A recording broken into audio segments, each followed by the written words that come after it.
사사기 3장 7절로 제가 봉독하겠습니다. 이스라엘 자손이 여호와의 목전에 악을 행하여 자기들의 하나님 여호와를 잊어버리고 바알들과 아세라들을 섬긴지라. 여호와께서 이스라엘에게 진노하사 그들을 메소포타미아 왕 구산 리사다임의 손에 파셨으므로 이스라엘 자손이 구산 리사다임을 8년 동안 섬겼더니 이스라엘 자손이 여호와께 부르짖음에 여호와께서 이스라엘 자손을 위하여 한 구원자를 세워 그들을 구원하게 하시니 그는 곧 갈렙의 아우 그나스의 아들 온니엘이라. 우선 9절까지 봉독해 드렸습니다. 3장 7절부터는 언약 자손에 대한 시험의 내용이 되겠습니다. 16장까지 이어지는데요.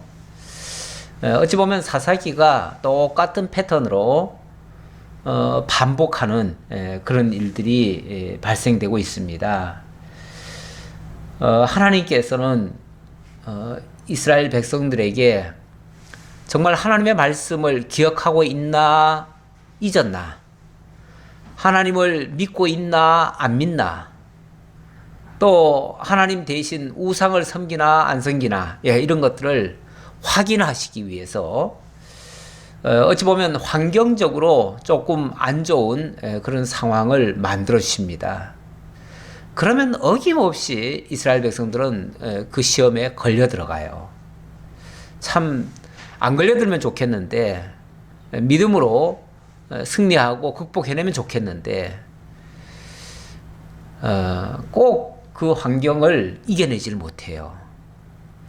근데 가만히 보니까 요즘도 그래요. 요즘도 우리가 평소에 뭐 좋을 때, 그럴 때는 정말 믿음 있는 것 같고 신앙을 잘 지키는 것 같고 예수 잘 믿는 것 같고 교회도 잘 나오는 것 같은데, 조금만 무슨 어려움이 발생하거나 무슨 바쁜 일이 있거나 굉장히 급한 일이 있거나 뭐 하거나 하면은 일단은 신앙이 뒷전이에요. 그리고 은근히 자꾸 타협하려고 하고 그 현실 때문에 이런저런 핑계를 대고 자꾸만 양보하려고 하는, 신앙을 자꾸 양보하려고 하는 그런 모습들을 종종 보입니다. 목사 입장에서는 그게 좀 답답하지요. 그래서 그런 부분에 대해서 때때로 좀 그렇게 하지 않았으면 좋겠다고 이야기를 하면 또 섭섭해해요. 인간적으로 이거 하나도 이해를 못하냐고 굉장히 섭섭해해요. 그러면서 감정적으로 또 목사를 대하기도 해요. 그러니까 그런 거 무서우면은 목사가 또 말을 못해요. 이게 악순환이에요. 말을 못하니까 그래도 되는 줄 알아요. 이제 그 다음부터는 그래도 되는 줄 알고, 뭐 바쁘면은 안 나올 수 있고, 뭐 힘들면 안 나오고, 아프면 안 나오고, 뭐 여러 가지 뭐 어려운 문제 발생하면 교회는 뒷전이고, 그 다음에 일 처리부터 먼저 하고, 그 다음에 또 다른 일 이렇게 하는 그런 경향이 참 많아요. 이게 악순환이고, 어찌 보면 이게 하나님께서 우리를 늘 이 환경을 통해서 우리를 시험하고 계시다.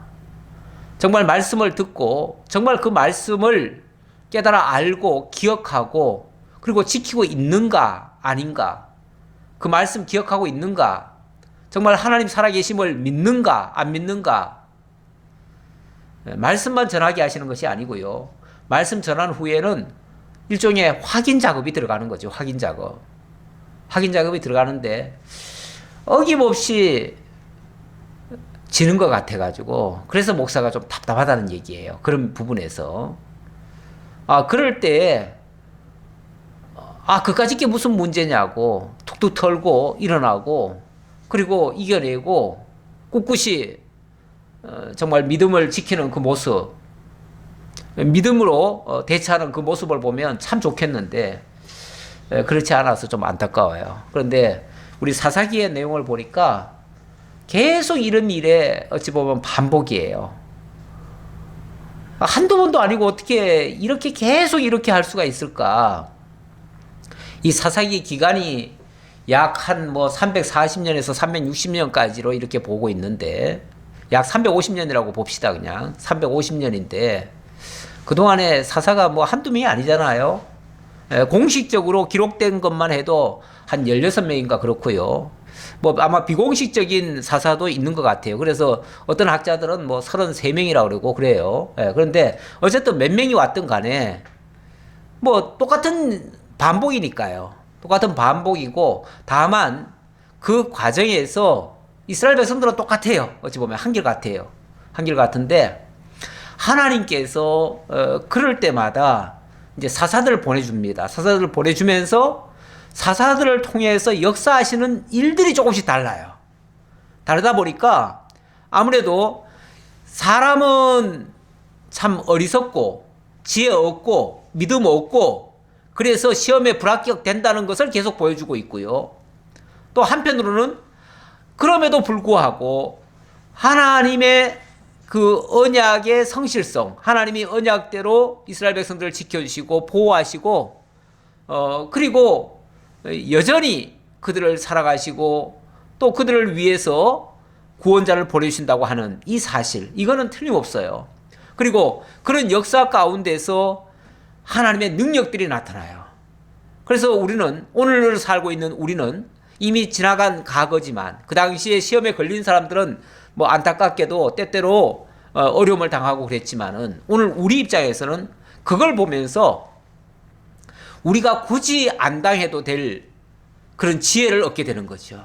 지혜를 얻게 되니까 우리가 간접 경험이지만 이 성경을 통해서 그 현실을 맞이하게 되고, 그걸 통해서 우리가 강하고 담대하게 믿음으로 정말 승리할 수 있는 그런 비결, 그런 것들을 배우게 되는 거죠.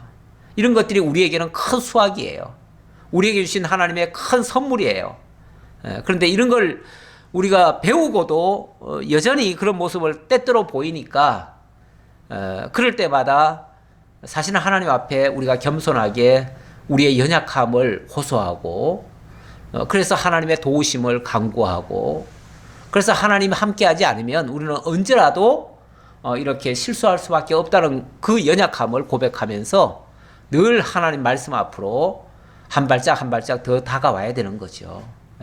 그렇게 하라는 거예요. 그렇게 하라고 이 말씀을 기록해서 오늘 우리에게 들려준 거예요.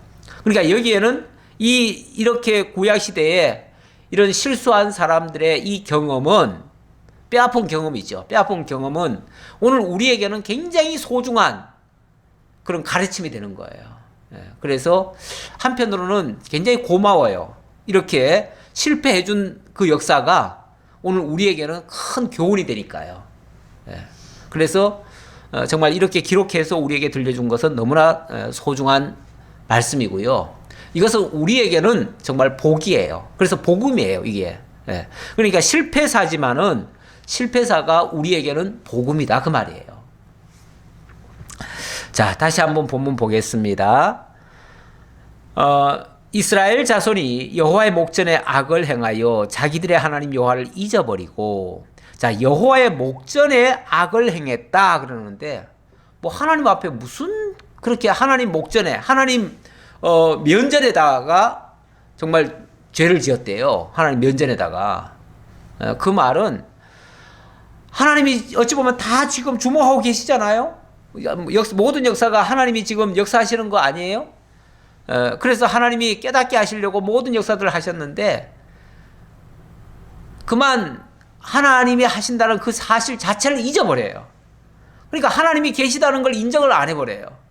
그러니까 자기들 생각대로, 자기들 소견에 오른 대로, 자기들 상식선에서, 자기들 경험적으로 그냥 하고 싶은 대로 하는 거예요, 한마디로. 여러 가지 제가 표현을 했지만, 그냥 한마디로 말하면 그냥 하고 싶은 대로, 네 멋대로, 이런 식이에요. 네 멋대로, 자기 멋대로.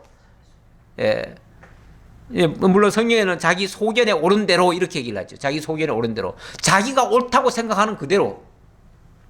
하나님의 말씀이 어떠한가를 확인하는 게 아니라 내가 옳다고 생각하면 그냥 하는 거죠. 물론 뭐 공자가 그런 말을 한 적이 있긴 있어요. 인생 나이 한 70 정도 되면 그때는 자기 하고 싶은 대로 다 해도 걸릴 게 없다. 왜냐하면은 이미 경험을 다 해봤고 굉장히 이제 다 모든 산전수전 다 겪어가지고 이제 바르게 정립이 된 그런 어떤 가치관에 의해서 만들어지는 일들이기 때문에 큰 실수가 없다 그런 얘기죠. 큰 실수가 없다 그런 얘기인데, 물론 우리가 하나님의 말씀에 아주 철두철미하게 잘 무장돼 있으면 그때는 정말 깨달아지는 대로 믿어지는 대로 행해도 뭐 크게 실수가 없을 수 있어요. 그러나 지금 이스라엘 자손들, 여기서 열거하고 있는 이스라엘 자손들이라는 자들은요, 여호수아가 죽은 후에, 그리고 하나님이 역사하신 그 모든 역사를 다 경험한 그 장로들이 죽은 후에 그 다음에 세대들이거든요. 그 다음에 세대들이니까 실제로 뭐 많이 배운 자들이 아니에요. 오늘날처럼 이렇게 체계적으로 성경이 있어가지고 성경을 가르친 자들도 아니에요. 그러다 보니까 실제로 하나님을 알 수 있는 기회가 많지 않아요. 자기네들이 직접 경험을 해야 되는데 경험이 안 돼요. 경험이 안 되면 결국은 실수할 수밖에 없고, 실수하면 하나님은 그것을 몸으로 체득하도록 만들어요. 체득하도록 만드는 게 뭐냐면은 그게 하나님이 이제 징계죠. 징계를 통해서 깨닫게 하시는 거죠. 여호와의 목전에 악을 행했다는 말 자체가 뭐냐면 자기들의 하나님 여호와를 잊어버리고 바알들과 아세라들을 섬긴 것이다 그 말이에요. 바알과 아세라는 지난번에 말씀드렸죠. 그 당시 가나안 지역, 원래는 꼭 가나안의 토착신은 아닌데 그냥 풍요의 신이에요. 농사 잘 되게 하고 모든 물질을 풍성히 얻고 돈도 많이 벌고, 오늘날로 말하면 돈 많이 벌게 하는 경제의 신이에요. 경제의 신. 경제적으로 부강하고 풍요를 얻고. 근데 뭐 오늘날도 사실 우리가 대부분 경제 문제 가지고 치열하게 싸우는 거 아닌가요? 솔직히 좀 그렇죠? 진리의 말씀 때문에 치열하게 싸운다 그러면은 정말 싸움에 가치가 있고요. 격려하고 칭찬하고 장려해야지요.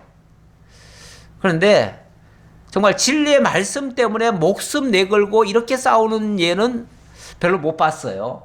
못 봤는데 뭐 돈 벌게 해준다 그러면은 막 기를 쓰고 사실은 우리가 무슨 일이든지 많이 하지요. 어찌 보면 이 진리 문제보다도 돈 문제가 지금도 우리 기독교인들 중에서도 돈 문제를 더 앞세우는 자들이 많아요. 그러면 그 돈 때문에, 경제 때문에 우리 신앙 양보하고 진리 못 지키고 하는 거는 어떤 면에서 우리가 지금 현대판 바알과 아세라 신을 섬기는 거예요. 현대판. 뭐 그 당시만 바알 신 섬겼는데 오늘 우리는 우상 하나도 안 섬긴다. 뭐 보이는 이렇게 형상 만들어 놓고 거기 절 안 하니까 안 섬긴다. 이렇게 생각하시면 큰 착각이에요. 현대는 그렇게 섬기는 게 아니에요. 지금은 그냥 돈 때문에 교회 못 나오면 그것도 바알 신 섬기는 거예요. 그리고 다른 이런저런 핑계로 신앙생활 못하는 것도 결국은 우리가 바알과 아세라를 섬기는 것과 똑같아요. 근데 이런 현상이 무엇 때문에 온다고요? 자기들의 하나님 여호와를 잊어버리니까 이런 현상들이 발생한다 그 얘기예요. 우리가 하나님이 살아계시고 하나님이 지금 눈동자같이 우리를 지켜보고 계시고 우리의 모든 삶에 친히 이끌어 가신다라고 생각하면, 그러면 우리가 우리 마음대로 행동 못하지요. 솔직히 그렇잖아요. 좀 더 진지하게 정말 말씀대로 살고자 애를 쓰고 좀 성경대로 살아보려고 애를 쓰고 더 모이기에 힘쓰고 당연히 그렇게 해요. 하는데 내가 알 만큼 다 알았다. 뭐 하나님은 늘 우리와 함께 하신다. 그러니까 뭐 꼭 교회 예배당에만 가야만 되나 뭐 이런 식의 어떤 안일한 생각을 많이 가져요. 그러다 보니까 자기도 모르게 자꾸만 타협하는 결과가 나오고 그게 여호와의 목전에 악을 행하는 모습이더라 그 말이에요. 8절 여호와께서 이스라엘에게 진노하사 그들을 메소포타미아 왕 구산 리사다임의 손에 파셨으므로 이스라엘 자손이 구산 리사다임을 8년 동안 섬겼더니 정말 하고 싶은 대로 하면요 자꾸 어떤 물질이나 숭상하고 자꾸 그렇게 하면 너들 좋아하는 거 그럼 한번 실컷 해봐 하고서 하나님이 갖다 떠밀어 넣어요. 떠밀어 넣는 게 어디냐면은 구산 리사다임에게 떠넘겼다. 이 구산 리사다임은 메소포타미아 왕이라고 그랬는데 이 메소포타미아는 북쪽 아람 지역이에요. 지금으로 말하면 저 시리아 지역 그쪽 지역이에요. 그쪽은 아무래도 문명이 좀 더 많이 발달했을 거예요. 이스라엘은 뭐 가나안 땅은 그런 나라에 비하면 굉장히 부족해요. 그래서 나중에도 보면 아람은 굉장히 많이 발전을 합니다. 실제로 나중에 이스라엘 민족들이 그 아람을 굉장히 동경을 해가지고 아람을 시찰 갔다가 아람의 그 화려하고 아름다운 모습에 반해가지고 그걸 그대로 이 이스라엘 땅에도 만들어가지고 그게 우상인데 우상인 줄도 모르고 그걸 만들어가지고 하나님을 섬긴 하나님 대신 그걸 섬기는 그런 일도 있었어요. 어처구니 없는 일이죠. 근데 사람들은요 분명한 그 하나님의 살아계심을 분명히 알지 못하면요 자꾸 보이는 거 가지고 자꾸 판단을 합니다. 보이는 거 가지고 판단하면 그렇게 엉뚱한 것을 추구할 수밖에 없어요. 근데 그걸 추구하면 하나님은 그게 그렇게 좋으냐? 그러면 아예 거기 가서 살아봐. 그 사람들한테 가서 붙어서 살아봐. 하고서 갖다 맡기는 거예요. 그 맡기는 일이 뭐냐면 바로 구산 리사다임에게 완전히 종속이 돼가지고 그들이 시키는 대로 해야 하는 거예요. 그게 좋다고 따라간 거죠. 뭐 따라갔으니까 어느 날 힘으로 그들이 몰아붙여서 결국은 종처럼 삼는 거예요. 지금도 우리나라가 주변의 열강들 때문에 자꾸 어려움을 당하고 있잖아요. 그러다 보니까 왜 우리나라는 이렇게 약할까라고 생각해가지고 좀 강한 나라를 동경하고 강한 나라를 자꾸 도와달라고 요구를 하고 그렇게 합니다. 그래서 지금은 뭐 미국이 우리의 우방이라고 생각해가지고 미국한테 굉장히 의지를 많이 했지요. 그동안 많이 했더니 제가 봤을 때는 그것도 바람직한 자세가 아니에요. 우리 하나님이 항상 그래요. 어느 나라를 의지하면요 그 나라로 하여금 골탕을 먹게 만들어요. 이스라엘 역사가 그랬어요. 이스라엘 역사가 애굽을 의지하면 애굽이 찌르는 갈대가 돼버리고요. 아람을 의지하면 아람이 또 그렇게 때리는 몽둥이처럼 돼버리고요. 어느 나라든지 그래요. 그 어느 나라를 좀 부러워하면 그 나라가 골탕을 먹이는 거예요. 그게 하나님이 거기다가 갖다 맡기는 거예요. 너희들이 그거 좋아하니까 좋다. 내가 그거 갖다 맡길게. 거기 한번 당해봐. 그들이 진짜 좋은지. 그 얘기죠. 그래서 하나님이 구산 리사다임의 손에 파셨다 그러잖아요. 파셨다는 건 뭐예요? 하나님이 뭐 돈을 얼마 받으셨는지 모르지만 그거 갖다 던져줬다는 거예요. 얼마 대가를 받았는지 모르지만 쉽게 말하면 이스라엘 백성들이 뭔가를 요구하니까 좋다. 너들 그거 주는 대신 여기 가서 종살이 해라. 이제 이런 식이에요. 그게 파신 거예요. 거기서 조금 뭘 얻었다면은 그게 그 파는 대가예요. 대가인데 그 대가가 그들에게 달콤한 게 아니고 그들을 골탕 먹게 하는 거예요. 힘들게 하는 거예요. 자, 그렇게 되니까 처음에는 자기네들이 도와줄 줄 알고 막 그쪽을 바라보고 부러워했는데 골탕을 먹여요.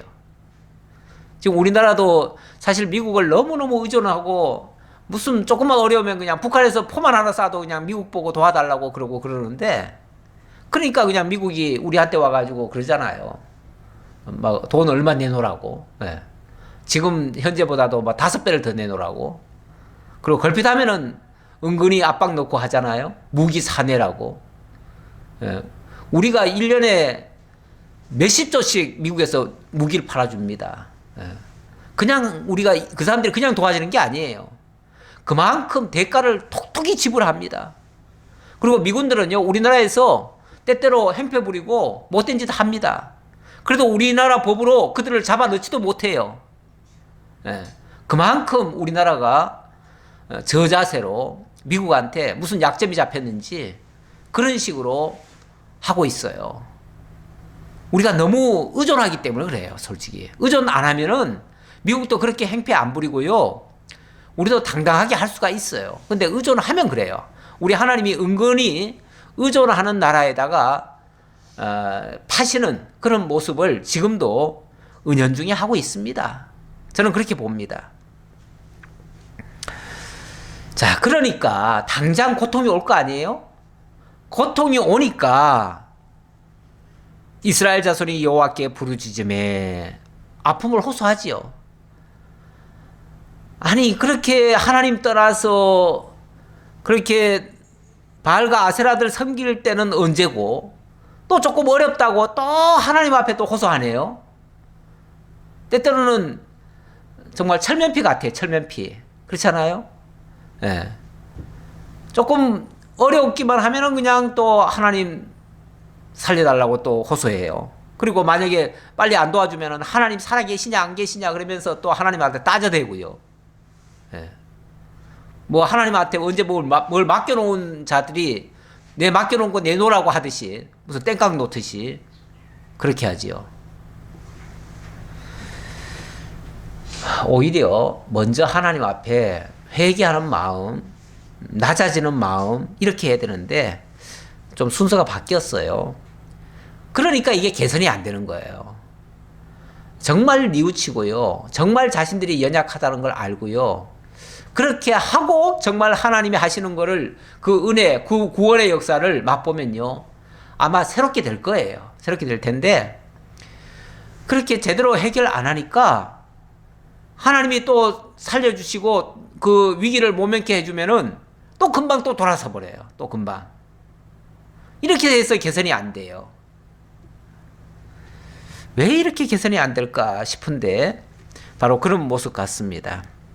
어쨌든 또 아프니까 아프다고 또 호소했습니다. 그랬더니 여호와께서 이스라엘 자손을 위하여 한 구원자를 세워 그들을 구원하게 하시니 그는 곧 갈렙의 아우 그나스의 아들 온니엘이라. 예, 온니엘 아시죠? 온니엘 누구죠? 이 갈렙의 딸 악사를 아내로 맞이한 사람. 원래 갈렙에게 하나님이 기업을 주시겠다고 약속을 했는데 여호수아가 빨리 안 줬어요. 그랬더니 나중에 갈렙이 그걸 욕을 했죠. 욕을 하고 그리고 그 땅은 미점령지였어요. 미점령지인데 누구든지 이 땅을 점령하는 자에게는 내 딸 악사를 주겠다. 그래가지고 그 악사를 그 땅을 점령하고 악사를 아내로 맞이한 그 사람이 온니엘입니다. 근데 이 온니엘이 이 위기 때에 이스라엘 전체를 구원하는 그러한 사사가 되어집니다. 어떻게 사사가 되어졌는가? 그 사사가 되는 그 과정을 이렇게 얘기합니다. 10절 여호와의 영이 그에게 임하셨으므로 그가 이스라엘의 사사가 되어 나가서 싸울 때에 여호와께서 메소포다미아 왕 구산 리사다임을 그의 손에 넘겨주심에 온니엘의 손이 구산 리사다임을 이기니라. 이 메소포타미아 왕이라고 했으니까 저 북쪽 사람 아니에요? 그런데 이 온니엘은 저 남쪽의 사람이에요. 남쪽 유다 지파의 사람인데 이 사람이 하나님께서 성령으로 감동을 시키니까 이 사람이 완전히 월등한 탁월한 그런 능력을 발휘하게 되어집니다. 뭐 그 사람이 그러니까 위대했다라고 말하면 안 되고요. 그 사람 위에 하나님의 성령이 임하시니까 그가 완전히 새로운 사람으로 그리고 이스라엘 전체 민족을 구원할 수 있는 사람으로 이렇게 탈바꿈이 되어집니다. 솔직히 이 당시에 이스라엘에 무슨 정규군이 있는 것도 아니고요. 메소포타미아라고 하는 그 강력한 그 나라의 왕이 이스라엘을 점령을 하거나 또는 이스라엘을 일부지만은 압제를 하거나 하면은요, 솔직히 그 막아낼 방법이 없습니다. 없는데 하나님께서 성령으로 감동케 하니까 그 왕을 물리쳤다는 겁니다. 아마 그들이 군대를 이쪽에다가 보내놨겠죠. 그래서 군대를 보내놓고 그들을 뭐 곡물도 탈취해 가고, 옛날에 일본이 우리나라에 총독부를 세워놓고 한국의 것을 막 수탈해 갔잖아요. 그렇듯이 아마 괴롭혔을 거예요. 그랬는데 아마도 이 온니엘이 그 구산 리서다임이 파송해 놓은 그런 군대를 물리치고 그들이 관여하지 못하도록 아마 그렇게 막았던 것 같아요. 그렇게 해서 그들로부터 다시 이스라엘을 회복을 했다 그 말입니다. 그리고 나서 그 땅이 평온한 지 40년에 그나스의 아들 온니엘이 죽었더라. 그 사사 온니엘이 이제 뭐 장로들이 없는 상황에서 새로운 지도자가 돼서 한 40년간을 다스렸어요. 그래서 한 8년 동안 시달리다가 회복이 돼가지고 한 40년간 평강을 누렸어요. 40년이 꽤 긴 세월입니다. 그 꽤 긴 세월 동안 더 이상 이제 외적이 침입을 안 하고 평안하고 안전한 그런 상태를 이제 유지를 하니까, 어쨌든 그 사사가 있을 때는 혹시라도 백성들이 약간 탈선하려고 하면 아마 이 온니엘이 지도를 했을 거예요. 그렇게 하면 안 된다 하고서 이제 바른 길을 제시하고, 그래서 하나님을 잘 섬기는 가운데서 평강을 누렸을 텐데, 온니엘이 죽고 나니까 또 새로운 국면으로 바뀌어집니다. 어떻게 바뀌어지는가? 12절 봅시다. 이스라엘 자손이 또 여호와의 목전에 악을 행하니라. 또 여호와의 목전에 악을 행하니라 그랬어요. 또 여호와의 목전에 악을 행한다는 말은 앞에서 뭐라고 설명했습니까? 일단 하나님 잊어버린 거예요. 하나님이 잊어버리니까 엉뚱한 걸 의지하는 거예요. 하나님을 기억하고 있을 때는 오직 하나님만이죠. 오직 하나님. 오직 하나님인데 하나님을 잊어버리고 나면요, 뭐 한편으로는 하나님을 믿었겠죠. 하지만 또 한편으로는 또 다른 걸 또 의지하는 거예요. 그러니까 소위 말해서 자기 신이 둘인 거예요. 하나는 돈신, 물질신, 또 하나는 하나님. 이렇게 자꾸만 다른 신을 자꾸 섬기니까 그게 바알과 아세라를 섬긴 꼴이 돼버렸어요. 자, 그래서 뭐 그러면 여기 어김없이 또 하나님이 또 간섭하시죠. 간섭하셔요. 어떻게 간섭하시는가? 이스라엘 자손이 여호와의 목전에 악을 행함으로 여호와께서 모압 왕 에글론을 강성하게 하사 그들을 대적하게 하시매, 에글론이 암몬과 아말렉 자손들을 모아 가지고 와서 이스라엘을 쳐서 종려나무 성읍을 점령한지라. 이번에는 모압 왕, 모압은 저 아래 지역이거든요. 아래 지역, 요단 동편 땅 아래 지역이에요. 옛날에 이스라엘 민족이 광야를 거쳐서 약속의 땅 가나안으로 들어오기 직전에 그 머물렀던 땅이 모압 땅이거든요. 그 모압 땅에서 놀라운 하나님의 역사를 보여줬어요. 모압 왕 그 발락은 어떻게 해서든지 이스라엘의 길을 막으려고 발람을 불러다가 저주까지 했어요. 그런데 하나님은 이스라엘을 축복하시고 이스라엘이 그 모압을 제압을 하게 만들었어요. 그래서 그 뒤로는 모압이 감히 이스라엘을 건드릴 생각조차 못했어요. 그런데 하나님께서 이스라엘을 감히 건들지도 못하던, 쳐다도 못 보던 그 모압을 하나님이 다시 강성하게 하셨대요. 왜 강성하게 하셨는가? 이스라엘을 시험하시고 이스라엘을 징계하시려고, 징계 도구로 쓰시려고 그랬다는 거예요. 지금도 마찬가지입니다. 지금도 자꾸 어려움을 주고 주변에 다른 사람들은 잘 되게 하고 나는 어렵게 하고, 만약에 그래가지고 그 사람들 통해서 나를 자꾸 괴롭히는 일이 있다면은요, 하나님이 은근히 나로 하여금 정말 하나님만 의지하는가 안 하는가 시험하고 계실 수도 있고요. 그래서 하나님만 더 의지하라고, 세상 거 의지하지 말라고, 다른 거 쳐다보지 말라고 그렇게 하는 신호일 수 있어요. 그런데 지금도 자꾸만 그런 일이 발생하면, 왜 하나님은, 내가 하나님을 믿는데도 왜 나한테 이렇게 안 해주시냐고 자꾸 하나님을 원망한 투로 그렇게 하는 경향이 있어요. 그리고 또 누구 탓을 하기도 하고, 교회 탓하기도 하고, 뭐 목사 탓하기도 하고, 어느 성도 탓하기도 하고, 이렇게 할 수도 있어요. 이거는 방향을 잘못 잡은 거예요. 우리가 만약에 그런 일이 있다면, 내가 하나님 앞에 혹시라도 하나님을 잊고 있지는 않는지, 하나님만 의지하는 일을 지금 내가 좀 잘 안 하고 있는지, 그걸 살펴야 돼요. 그걸 살펴가지고 나부터 먼저 하나님 앞에 회개하는 마음으로 바로 세우려고 해야 돼요.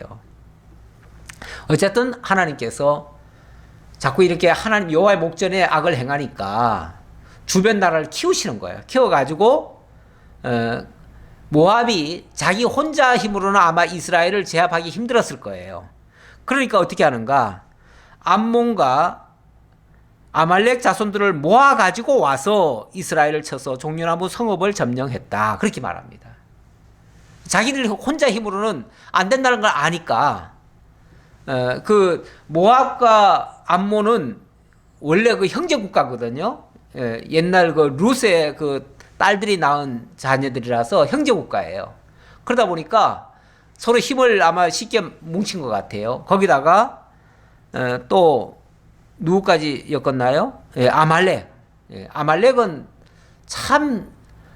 어찌 보면 이스라엘 민족이 광야를 지나올 때 길목을 막고 하나님의 대적 노릇했던 자들 아니에요?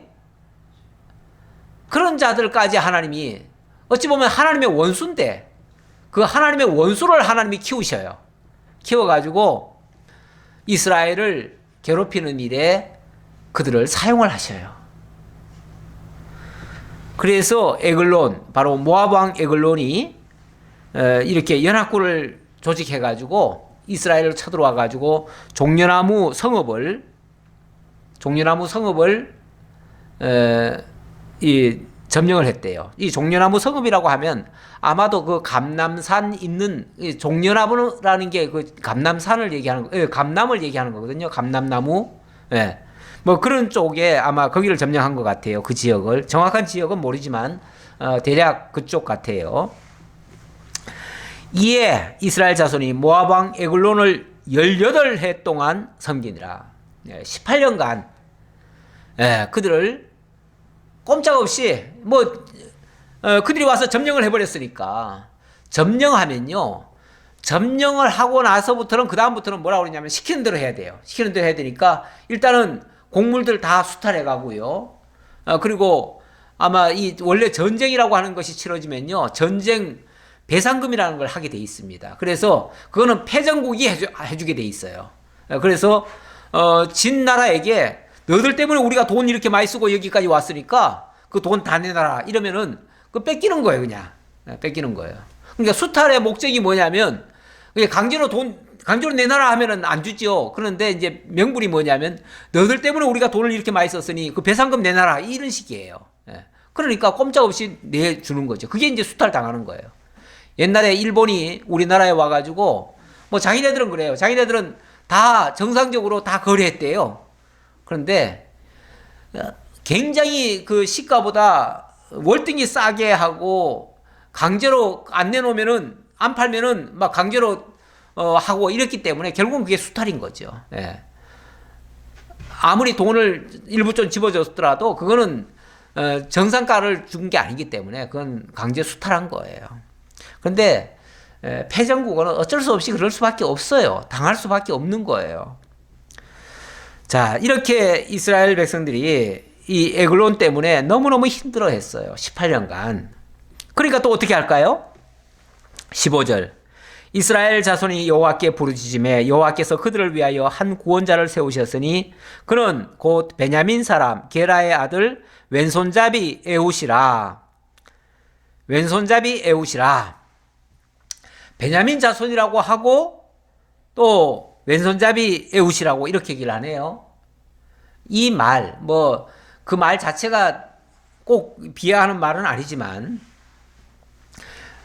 그러나 통상적으로 보면 베냐민 자손이라고 하면 막내 자손이죠. 막내 자손이고 실제로 베냐민 자손은 그렇게 민족이 크질 않아요. 크질 않고 저거 막내 자손이고요. 거기다가 또 왼손잡이 에훗이라고 합니다. 이런 표현이 뭔가 좀 부족하고 뭔가 좀 여리고 약하고 이런 것들을 표현할 때 이런 식으로 표현을 해요.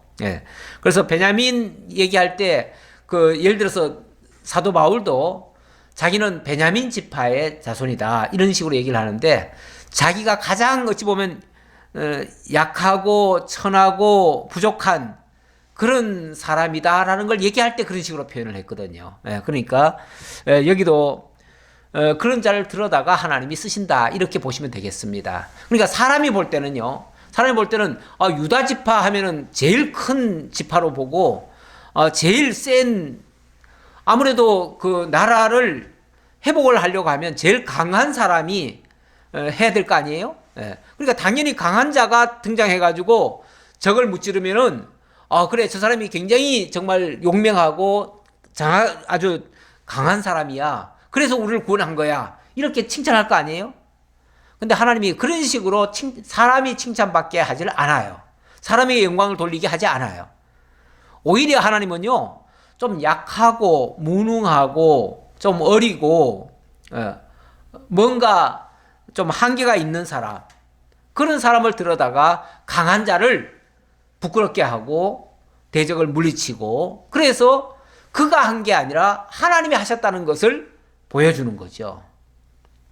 그래서 지금도 하나님의 부르심을 보라. 문벌 좋은 사람도 없고 여러 가지 이런 이제 사도 바울이 또 그런 표현을 했는데 하나님이 쓰시는 그 종들을 보면은 약하고 무능하고 어리고 이런 사람을 하나님이 들여다가 쓰는 경향이 참 많아요. 지금도 그렇습니다. 자, 근데 이 에훗이라는 사람이 어떻게 했는가? 이스라엘 자손이 그를 통하여 모압 왕 에글론에게 공물을 바칠 때에 에훗이 길이가 한 규빗 되는 좌우에 날선 칼을 만들어 그의 오른쪽 허벅지 옷 속에 차고 공물을 모압 왕 에글론에게 바쳤는데 에글론은 매우 비둔한 자였더라. 자, 이 에훗이라는 사람이 이제 등장을 해가지고 이 사람은 그렇게 유명 인사가 아니에요. 유명 인사가 아니지만 하나님이 세워놓으니까 내가 이 공물을 내가 바치겠다 하면서 자기가 그 공물을 가지고 직접 에글론 왕에게로 갔어요. 갔는데 갈 때 그냥 간 게 아니라 한 규빗 되는 칼, 좌우에 날선 칼이라고 그랬어요. 그러니까 양면칼이겠죠. 양면칼을 가지고 오른쪽 허벅지 옷 속에다 찼다. 오른쪽 허벅지 속에다가 이렇게 넣은 것 같아요. 그러니까 허벅지 길이 정도의 그런 칼을 허벅지 옆에다가 넣고 겉에는 이제 옷을 입었으니까 잘 안 보이겠죠. 공물을 모압 왕 에글론에게 바쳤는데 에글론은 매우 비둔한 자였다. 이렇게 얘기를 하네요. 에글론은 굉장히 비둔했다. 이 표현은 에글론이 그동안 어찌 보면 좀 하나님이 강하게 했다고 그랬잖아요. 강하게 했고 그러니까 아무래도 이스라엘 백성들은 아마 갖다 바치느라고 곡식을 다 갖다 바치느라고 굶는 예도 많았을 테고요. 그러면 아마 살찐 사람들도 별로 없었을 거예요. 이제 거기에 대비해서 지금 표현을 하는 거예요. 이쪽은 이렇게 잘 먹고 이렇게 비둔할 정도로 이렇게 강하고 이랬었고 이쪽은 이렇게 보잘것없었다. 이걸 지금 비교하려고 이렇게 표현을 한 거예요. 에훗이 공물 바치기를 마친 후에 공물을 메고 온 자들을 보내고 자기는 길갈 근처 돌 뜨는 곳에서부터 돌아와서 이르되 왕이여 내가 은밀한 일을 왕에게 아뢰려 하나이다 하니 왕이 명령하여 조용히 하라 하매 모셔 선 자들이 다 물러간지라. 자, 일단은 공문을 잘 바쳤댔죠? 잘 바쳤어요. 잘 바쳐놓고 그리고 이제 가는 척 하다가 갑자기 그 함께 왔던 이제 막 예를 들어서 술에다 잔뜩 공문을 싣고 왔을 거 아니에요. 왔는데 그 사람들은 다 돌려보내고 자기 혼자 왕이요. 제가 뭘 잠깐 왕에게 긴밀하게 말씀드릴 게 있어가지고 다시 왔습니다. 그러니까 뭔가 긴밀하게 할 말이 있어서 다시 왔다고 하니까 그러면은 긴밀하게 말하려면은 아무도 없어야죠. 아무도 없어야 되니까 그러면 다들 좀 물러가라. 일단은 공문을 바쳤기 때문에요. 의심을 하지 않아요. 그렇죠? 의심을 하지 않아요. 그리고 왜냐하면 이 일종의 사람들에게도요. 뭔가를 일을 할 때 뇌물같이 뭘 주면요. 사람이 기분이 좋아져요. 그 다음에는 무슨 얘기든지 하기가 좋아요. 그래서 사람들하고도 뭐 사귐을 하든지 뭔가 교제를 할 때는요. 먼저 먹여놓고 먼저 뭘 주고 이렇게 하는 예가 많지요. 세상에서도 그렇게 하는 법이 많지요.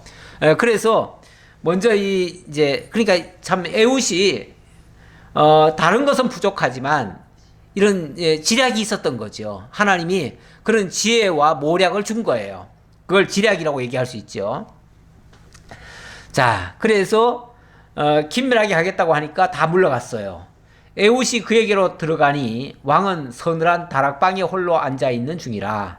에훗이 이르되 내가 하나님의 명령을 받들어 왕에게 아랠 일이 있나이다 하매 왕이 그의 좌석에서 일어나니 에훗이 왼손을 뻗쳐 그의 오른손 허벅지 위에서 칼을 빼어 왕의 몸을 찌르매 칼자루도 나를 따라 들어가서 그 끝이 등 뒤까지 나갔고 그가 칼을 그의 몸에서 빼내지 아니하였으므로 기름이 칼날에 엉겼더라. 에훗이 현관에 나와서 다락문들을 뒤에서 닫아 잠그니라. 그래서 아마도 이제 그 문들이 이제 그 뭐 정문이 있을 테고 아마 또 뒷문이 있겠지요. 그런데 이제 다락문들을 들어오는 문은 다 걸어 잠궜대요.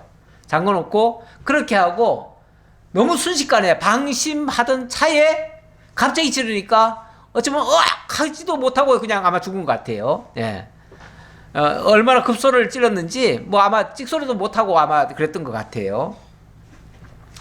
그런데 그러고 나서 이제 그대로 그냥 꽂아놓은 채로 그냥 가버렸어요. 예. 갔으니까 아마 그 칼을 꽂았는데 그걸 다시 뺐다든지 뭐 그렇게 했으면은 아마 뭐 막 난리가 났을 거예요. 난리가 났을 텐데 그대로 꽂은 채로 놔둬가지고 꼼짝을 못하는 거예요 이제. 예.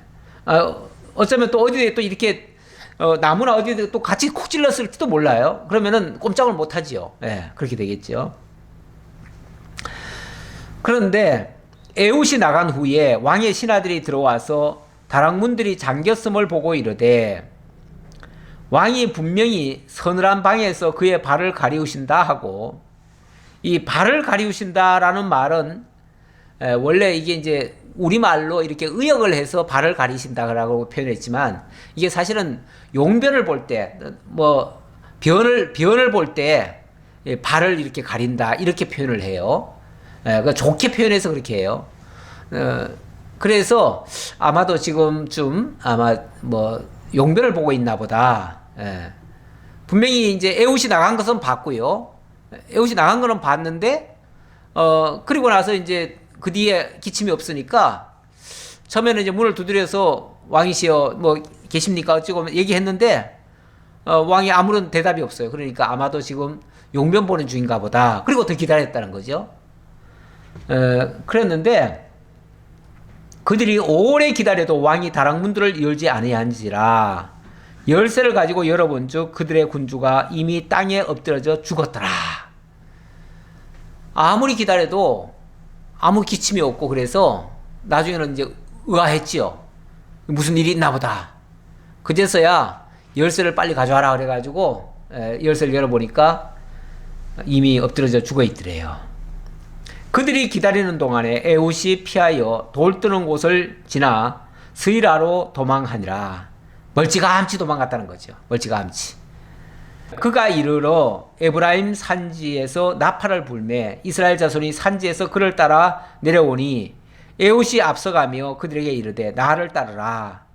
여호와께서 너희의 원수들인 모압을 너희의 손에 넘겨주셨느니라 하매. 예, 이거를 뭐 그냥 단순히 그 살해를 하고 시해를 하고 그리고 이제 도망만 친 게 아니고 곧바로 이스라엘 민족을 나팔을 불어가지고 이스라엘 민족을 다 모았어요. 이제 그들의 그 신호가 있잖아요. 신호. 뭐 나팔을 몇 번 불면은 다 모여라. 뭐 한 번 불면은 뭐 하고 두 번 불면 뭐 하고 뭐 이런 게 있어요. 그 신호를 따라서 나팔을 부니까 이스라엘 백성들이 다 모였어요. 다 모이니까 나를 따르라. 여호와께서 너희의 원수들인 모압을 너희의 손에 넘겨주셨느니라 하며. 너희의 손에, 하나님이 너희의 손에 저 원수들을 넘겨주셨다. 넘겨주셨으니까 뭐 하면 돼요? 접수하면 되죠. 접수하면 되죠. 그 넘겨주셨다는 표현은 이미 하나님께서 너희들에게 다 너희들로 하여금 승리하게 하셨다. 그러니까 너희들은 무조건 하나님 믿고 나가면 된다. 이런 식으로 이제 얘기를 한 거죠. 그래서 백성들이 그 말만 믿고 쫓아 내려왔어요. 내려왔더니 무리가 에웃을 따라 내려가 모압 맞은편 요단강 나루를 장악하여 한 사람도 건너지 못하게 하였고, 예, 그렇게 하고는 어디로 가게 했냐면은 요단강을 지키게 했어요. 그러니까 이 에웃이 그냥 단순히 무슨 감정적으로 가서 한번 찌르고 그냥 일을 그친 게 아니고 치밀한 계략을 쓴 거예요. 예, 그 지략을 가진 거예요. 친밀한.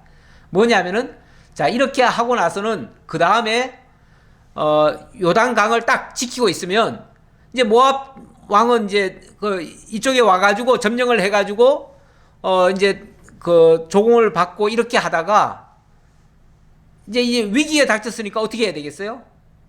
본국으로 후퇴를 해야지요. 후퇴를 하려면은 요단강을 건너가야 돼요. 건너가야 되는데 요단강 건널 때에 그들을 급습하면 그들은 꼼짝없이 이제 잡는다. 그 소리죠.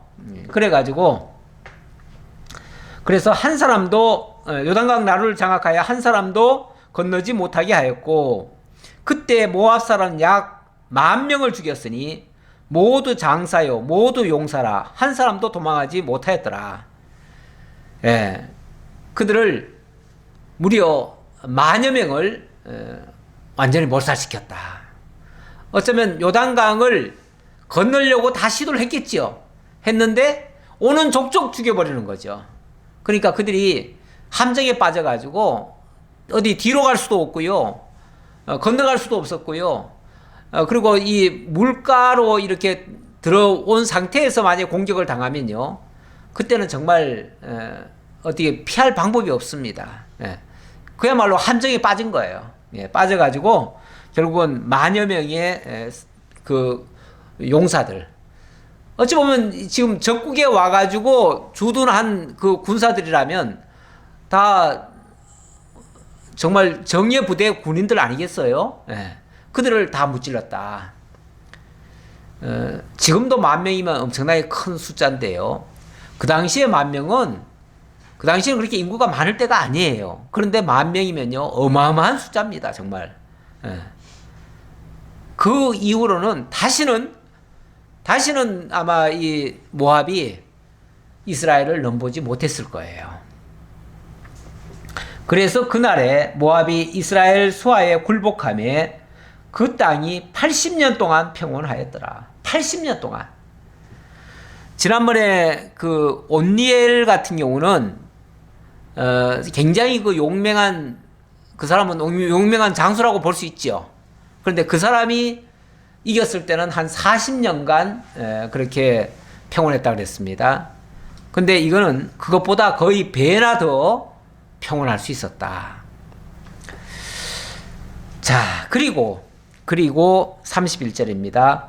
에웃 후에는 아나세 아들 삼갈이 있어 소모는 막대기로 블레셋 사람 600명을 죽였고 그도 이스라엘을 구원하였더라. 뭐 앞에서 이 에웃에 비하면은 뭐 큰 전과는 아니에요. 예. 하지만 블레셋 사람 600명을 죽였다. 그리고 이스라엘을 구원했다. 이 말을 하는 거 보니까 이 80년 평안한 후에 또 이스라엘 백성들이 또 하나님을 잊어버렸던 것 같아요. 또 여호와의 목전에 똑같은 얘기다 보니까 이제 좀 덜 적었는데, 물론 뒤에 가면 또 적긴 적지만요. 이거는 이제 간단하게 다뤘어요. 에훗 후에는 아나세 아들 삼갈이 있어 소모는 막대기로 블레셋 사람 600명을 죽였다 그랬는데, 블레셋 사람들에게 또 이스라엘 백성들이 어려움을 당했었다는 얘기겠죠. 그렇죠? 당했으니까 블레셋을 상대로 해서 그들을 무찔렀겠죠. 그러니까 틀림없이 이스라엘 백성들이 또 여호와의 목전에 악을 행했고, 그것 때문에 호소하니까 하나님께서 또 사사 에훗을 또 보내준 겁니다. 삼갈을 또 보내준 겁니다. 삼갈을 보내줘가지고, 또 이 삼갈은 또 뭐 하던 사람이냐? 삼갈은 소모는 막대기로 했다 그랬는데, 소모는 막대기, 다시 말하면 목부였다는 거죠. 목부. 우리 하나님이 쓰실 때에 뭐 대단한 장수, 대단한 능력자, 힘 있는 자, 강한 자, 이런 자만 꼭 들어 쓰시는 게 아니고요. 누가 봐도 에이, 저 사람은 뭐 농사 짓는 사람, 저 사람은 뭐 양치는 사람, 또 아니면 소 키우는 사람, 그런 사람은요 원래 천하게 여기던 사람들이에요. 천하게 여기던 사람. 천하게 여기던 사람, 평소 같으면 아무도 거들떠 보지도 않던 사람들, 그런 사람이 하나님의 일꾼으로 부름을 받아가지고 이 위기 상황에서 사사로 부름을 받아가지고 이스라엘 민족을 구원하고, 그리고 그들을 하나님 앞으로 바르게 인도하는 이 놀라운 역할을 합니다. 이 당시 사사라고 하는 것은요, 어찌 보면 왕도 없던 시절이기 때문에, 그리고 선지자, 제사장이 없던 시절이다 보니까, 제사장은 있었나요? 그래도 제대로 역할을 하는 사람이 없다 보니까 거의 삼권을 다 가지고 그렇게 하던 사람들이에요. 그러니까 굉장한 역할을 많이 하는데, 이건 비상시국입니다. 비상시국이라서 그렇고요. 그러니까 사람을 겉으로 저 사람 뭐 제대로 배우지도 못했고, 저 사람은 뭐 힘도 없고, 그래서 저 사람은 제대로 못할 거야, 이렇게 무시하거나 함부로 판단하는 건 굉장히 위험합니다. 우리 하나님은 오히려 그렇게 약하고 무능한 자를 들어서 강하고 잘난 사람 코를 납작하게 만들어요. 그렇게 해야 하나님의 영광이 드러나고, 거기서 이스라엘 백성들도 정말 하나님 살아서 역사하시는 것을 깨닫게 되어져요. 지금 중요한 거는 하나님 가르치려는 게 목적이지, 단순히 그들 뭐 잘해줘가지고 그들 태평성대 누리게 하려는 게 목적이 아니에요. 지금 세상은 민주주의고 인간, 사람 본이죠. 사람 본이. 사람 중심이죠. 사람 중심이다 보니까 뭐 하나님 생각 안 하고 사람이 어떻게 하면은 편안하게 살게 할까, 어떻게 하면은 뭐 이렇게 사람만 자꾸 위하는 정책을, 모든 걸 다 펼치죠. 그런데 우리 하나님이 하시는 거는, 하나님이 어떤 분이시냐, 하나님 살아계시냐, 하나님 능력 가르쳐주고 하나님 믿게 하고 하나님 인도 따르게 하는 것이 더 주안점입니다. 그러니까 오늘날 되어지는 모든 일을 통해서 우리가 하나님을 어떻게 배울 것이냐, 하나님 앞에 어떻게 바로 설 것이냐, 혹시 잘못한 게 있다면 늘 자기를 돌아보고 회개하고 바르게 서는 그런 훈련, 그런 연습 많이 하는 우리 모두가 되었으면 좋겠습니다. 기도하겠습니다. 아버지 하나님, 감사합니다. 저희에게 정말 살아계신 하나님 여호와를 알게 하시고, 우리가 하나님을 잊어버렸을 때는 하나님 깨닫게 하고 기억하고, 또 하나님 앞에 바로 서게 하시려고 때때로 어려운 환경도 주시고, 또 그 위기를 모면할 수 있는 그러한 또 하나님의 놀라운 역사도 깨닫게 하신다고 했습니다. 우리 하나님, 지금 현재 생활에서도 우리가 엉뚱한 생각하면 하나님은 어김없이 우리를 또 하나님께로 이끌기 위하여 역사를 하시는 줄 압니다. 우리 하나님의 선하신 섭리를 우리가 기쁨으로 받아들이고, 늘 되어진 일에 감사하고, 또 그 일을 통해서 하나님 배워가는 진실하고 참된 성도들 다 될 수 있도록 함께해 주옵소서. 오늘도 베풀어 주신 은혜 감사드렸고 예수님의 이름으로 기도하옵나이다. 아멘.